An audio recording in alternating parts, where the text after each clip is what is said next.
I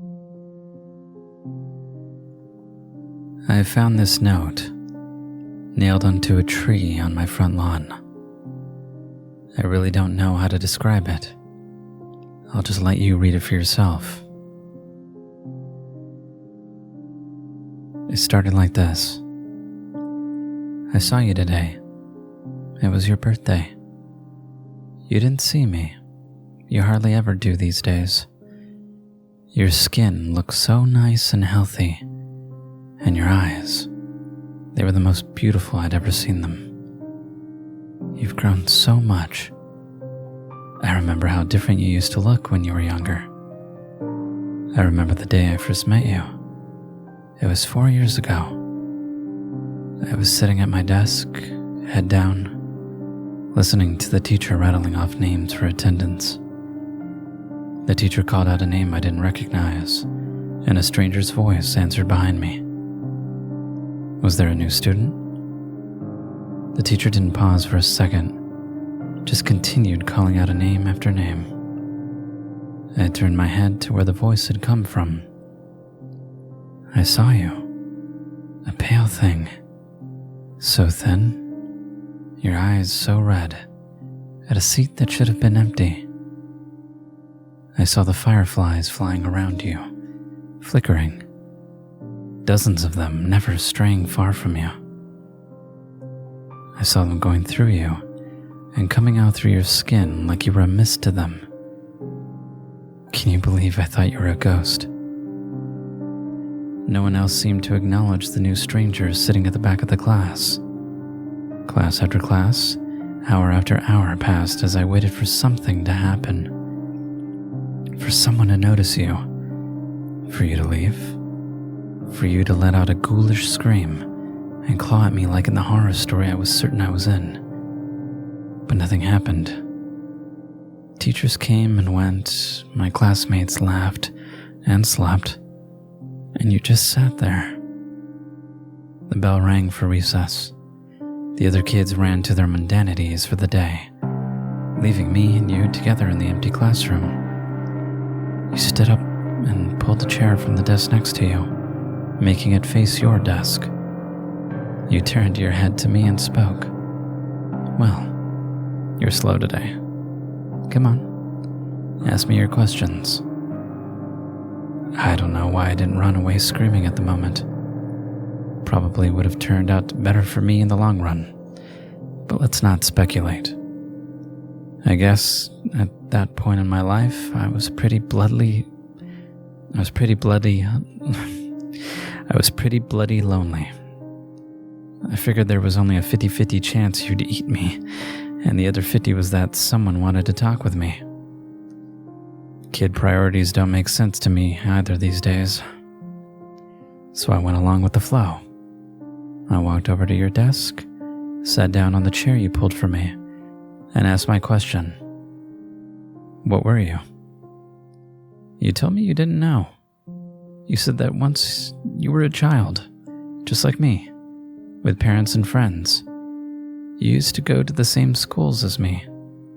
Then, one ordinary day, when you were 10, you just woke up and you were like this, covered in fireflies, and no one could remember you the moment they concentrated on anything else.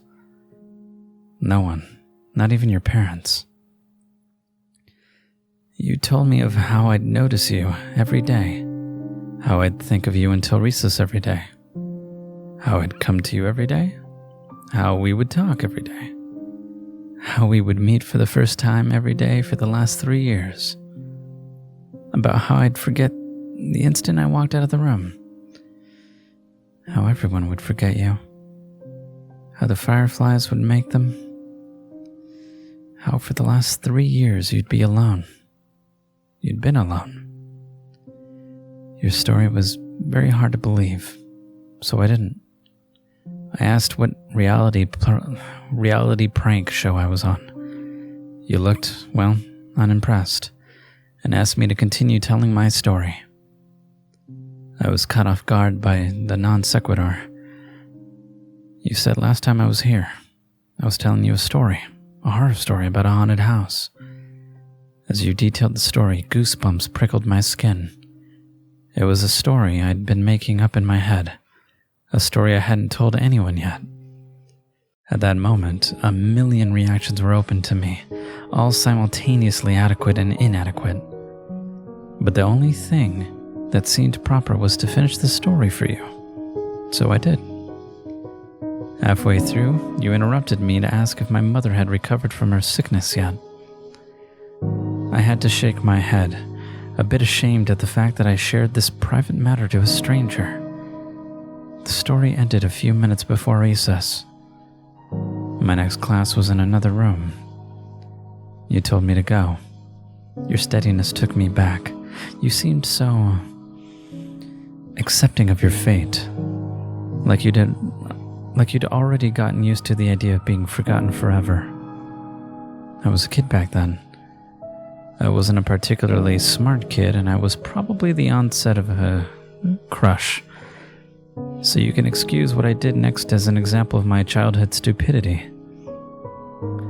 I grabbed my scissors, pressed it against my arm's skin, and dug in. As it drew blood, I pushed it forwards, till the cut formed the shape I wanted. Letter by letter, I carved your name onto my arm. Just so you know, I don't regret that. Don't get me wrong, kid power might have made me do it, but it sure as hell didn't make the pain go away. It was one of the most painful experiences of my life, but even then as a kid, I thought what was happening to you was unfair. I remember how your eyes looked when you saw that. The confusion, how strange it was for you that anyone would want to remember. I remember that look so clearly. When I woke up the next day and saw your name on my arm, I remembered you. I didn't forget. That day, for the first time, we had a conversation that wasn't so one-sided. You said no one had ever done anything like that before and suggested I might have a mental illness. I won't deny it. That drew a little blood. As we talked, a creeping thought came into my head. Did you prefer it when I didn't remember? That night, I was sitting up on my bed, staring at your name on my arm, wondering if I should cover it up so I couldn't see it and give you back your privacy, when I heard a crash. I looked up to see my bedroom window shattered and a dirty rock on my floor.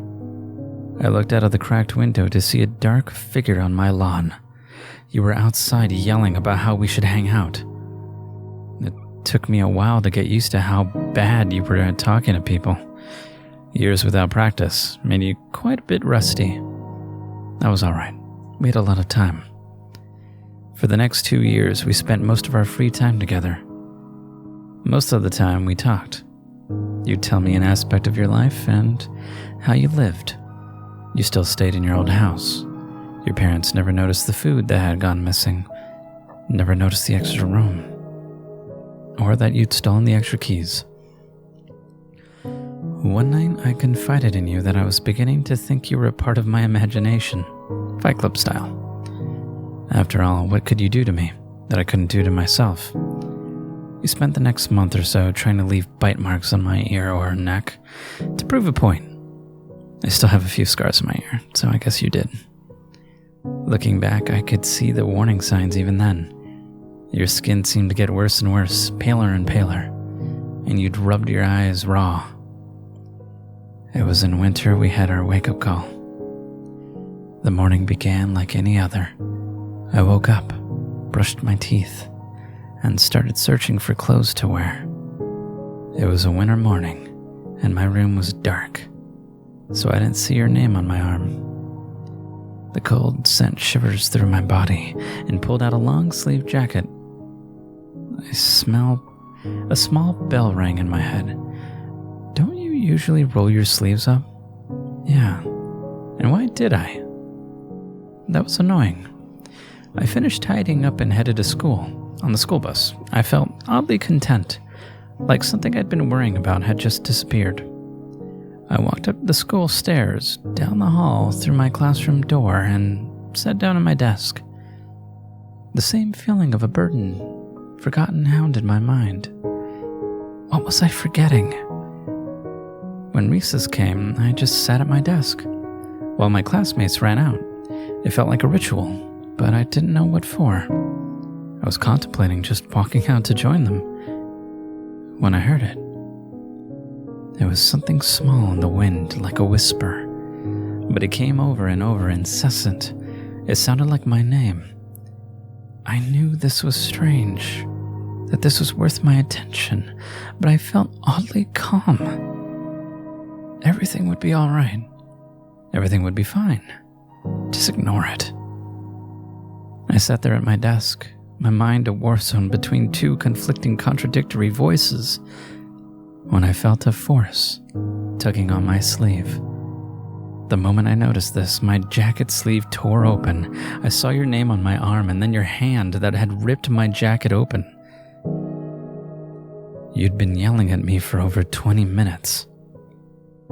I think that was the moment we realized how on edge our friendship really was. One accident away from complete erasure. We spent most of the next year in the town library together, trying to find out what the fireflies were. It wasn't really a problem for me because of my mother's treatment. My family couldn't afford to go on any trips, and our house didn't have heating anymore. So I was happy to spend time with you. Trying to find information was a puzzle in and of itself. After all, how would I read about people I couldn't remember? And how would you find out who was special when no one could even remember enough about them to record them? We found our old lady. We found our old family trees and records. Individually, we'd write down the name of everyone in the books on 2 lists. And then we would compare the names I hadn't remembered to write down. But you had what would become the focus. They were the names who were under the curse of the fireflies. We compiled a list of suspicious books we thought could help us, because they were written by, or were about, the people we were searching for. I read the books, with a list of names side by side, reading it again for every page of the book. You scoured the internet on the library computers, on the lookout for articles about the people. Our search would lead us to the first glimpse we got of what was really happening to you. It was late at night when you found the picture. I was a bit drowsy at that time and almost about to nod off when I heard a sharp intake of breath. I turned to see you standing up, pointing at the screen. I didn't see anything. Well, anything noteworthy. On the screen was a picture of a clearing somewhere in the woods. You held up your piece of paper where you'd mark out 2 names. Susie Appleby Reagan, 13, and Terry Appleby Reagan, 12. Siblings. For a moment, I saw the paper and the screen side by side, and then I saw them. 2 figures emerging from the woods towards the camera. They were almost humanoid, with the exception of their limbs, which stretched to nightmarish proportions. Their blank, white skin was that of a pure albino and looked more like tree bark than anything you expected to find on a mammal. A cloud of fireflies surrounded the duo. The shorter one looked emaciated. I could see their rib cages, around which their eyes, God, their eyes, so small, so red. The taller one with its white hair didn't look alive anymore. They were a little more than skin wrapped around a skeleton. Fireflies swarmed out of the pair's empty eye sockets. Both reached for the cameraman. I looked at the article surrounding the picture. It was a blog posted by a hiker 20 years after the last mention of the 2 kids. The picture was a mystery to the cameraman as well. He'd been wanting to go to the woods pictured for a while now, but he never actually remembered going there. The picture had just appeared on his camera one day out of the blue. For a moment, I looked at your face, your thin, pale face with those red-veined eyes. Would that be you when my scar faded?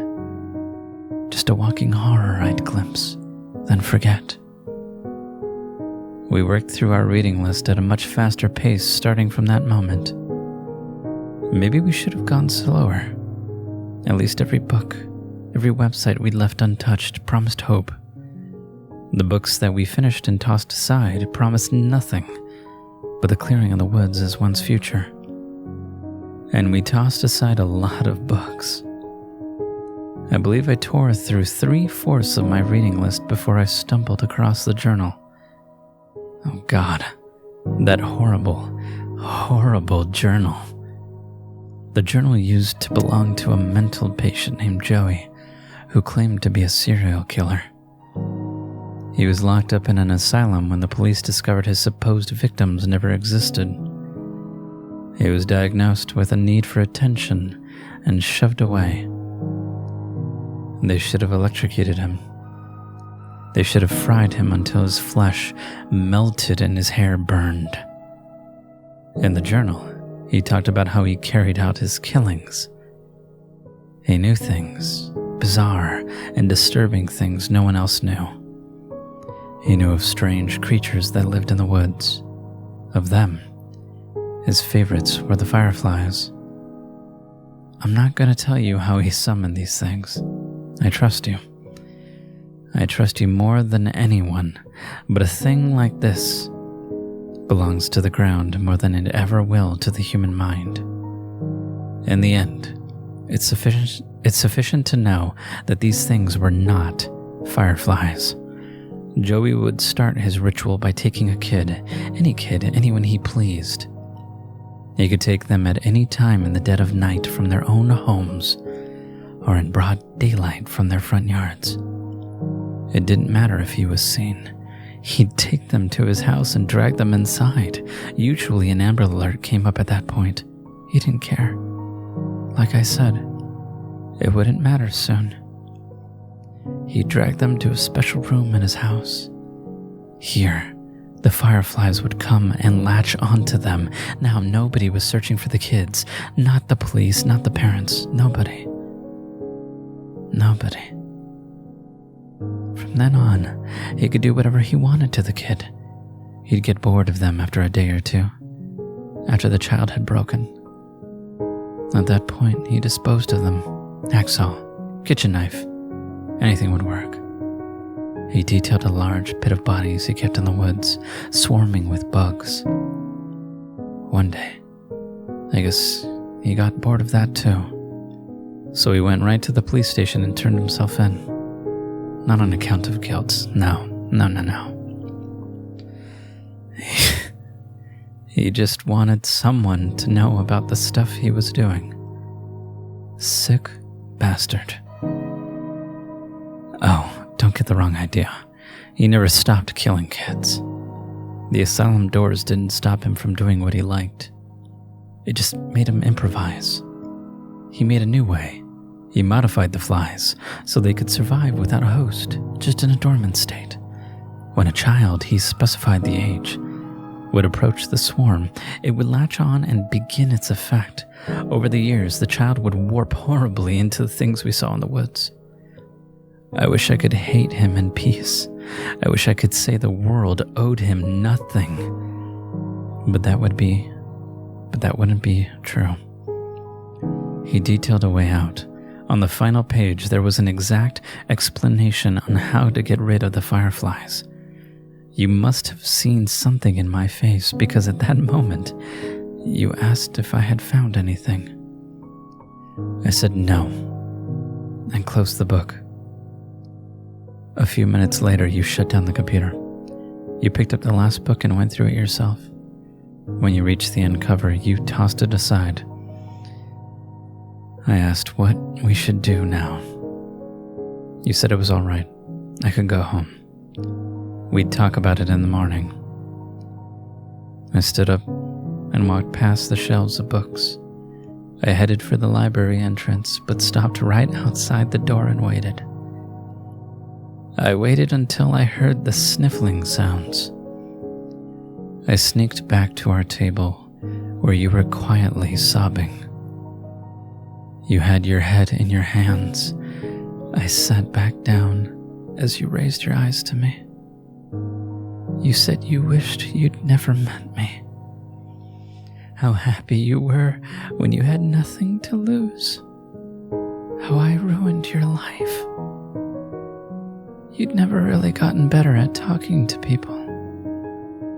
That was the worst love confession I'd ever heard. I remember how we kissed that night. I remember your hands gripping my hair. I remember that kiss. I wish it could have been just a kiss. I'm sorry. I ruined that moment. When my arms were around you, I was close enough to steal a firefly without you noticing. I remember holding the firefly in my hand. I remember how it struggled until it didn't. Until it was a part of me. The firefly shifted. They came over to me and left you. I remember the familiar look in your eyes, the confusion. I never wanted to see that confusion in your eyes again. You deserved to be loved, and you deserved to know that. I wasn't really living anyway. You reached for me, I pulled away. As the last lights of recognition faded from your eyes, and then you were just staring at a stranger, walking away into a crowd of strangers. That was a year ago.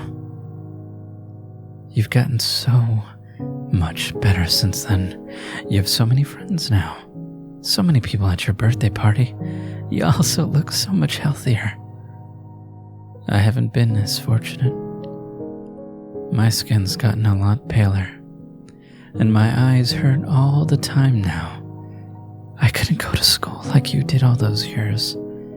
I haven't wasted my time, though. I found Joey's bed. The bodies. There were so many bodies. There's a grave for those children now. Without me. My mom could afford her surgery. She looked so happy. Just yesterday I saw her playing with my baby brother. I saw you crying yesterday. You were with your friends, laughing. For a brief moment your eyes met mine, and then they were so wet. I think I'm going away now. For good, I think. You're not going to be happy if I stick around. I'm so happy I met you, even if you don't remember me. The note ended there. Sometimes I go through depressive episodes. I feel so lonely, even with my friends. I don't know what's going through my head during these times, and sometimes I'd end up in a bathtub, a knife in my hands, and my wrists bleeding. Until now, I thought I was cutting my wrists. I wasn't. The cuts, they're letters.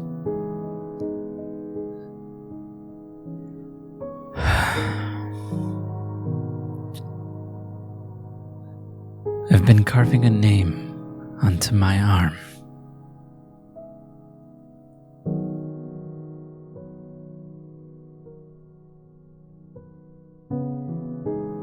That was, I found a letter from my stalker,